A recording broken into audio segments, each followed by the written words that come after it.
සියලු දෙනාටම සුබ සන්ධ්‍යාවක් වේවා. මම අද කතා කරන්න ආවේ ආකියා රාජධානිය ගැන.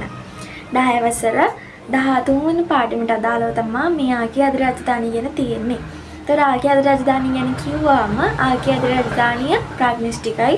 ප්‍රාග්නිස්ටිකයි කියන්නේ එයාලගේ නෙස්ටිය හරියට සංවිධානය වෙලා නැහැ. ඒ වගේම තමයි මෙයාලා ඉන්න තැන කිව්වොත් මෙයාලා ඉන්නේ ආන්තික පරිසර තත්ත්වවල. ආන්තික පරිසර තත්ත්ව කියන්නේ උණුදිය උල්පත්, ලවණ වගුරු, ඒ වගේම කාන්තාර, එතකොට ගිනි කඳු, ඒ වගේ මුහුදු පතුල වගේ ඒ වගේ ස්ථානවල තමයි මේ කට්ටිය හම්බෙන්නේ. මෙයාලා බොහෝ ප්‍රතිජීවක වලට සංවේදී නැහැ.